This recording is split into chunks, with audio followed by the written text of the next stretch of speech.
Have you ever pondered about the liquid nature of reality, the fluidity of truth, and the relative nature of meaning? These questions lead us into the labyrinth of postmodernist thought, a philosophical movement that has substantially influenced the latter part of the 20th century and continues to shape our understanding of the world today.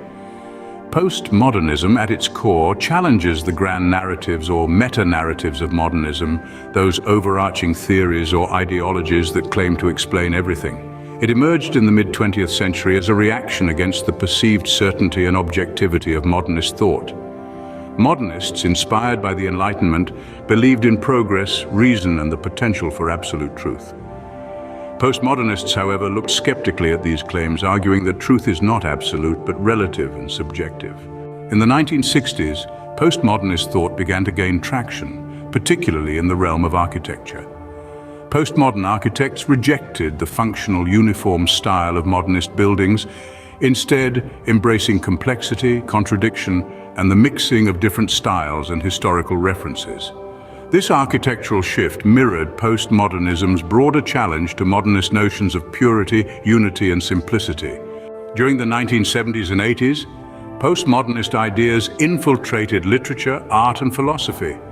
Writers and artists began to play with form and content, rejecting traditional narrative structures and embracing fragmentation, pastiche, and irony. Philosophers like Jacques Derrida and Jean-François Lyotard questioned the stability of language and meaning, asserting that words do not have fixed meanings, but are subject to interpretation. In the late 20th and early 21st century, postmodernism has further evolved, influenced by globalization, digitization, and cultural hybridity.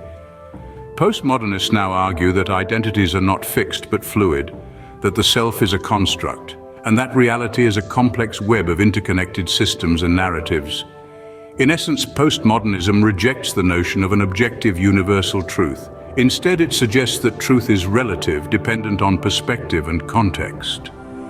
It challenges the grand narratives that seek to explain everything, advocating instead for a multiplicity of small, local narratives. It asserts that identities are fluid, not fixed, and that meaning is not inherent but constructed. And it embraces complexity, contradiction, and the blurring of boundaries, reflecting the messy, interconnected nature of our postmodern world. To summarize, postmodernism is a philosophical movement that emerged in the mid-20th century as a reaction against modernism. It challenges the grand narratives of modernism, argues for the relativity of truth and the fluidity of identities, and embraces complexity and contradiction. Its influence can be seen in architecture, literature, art, philosophy, and our understanding of the self and the world. It continues to shape our perception of reality, pointing to the constructed nature of meaning and the subjectivity of truth. In postmodernism, nothing is fixed, everything is in flux, and all is open to interpretation.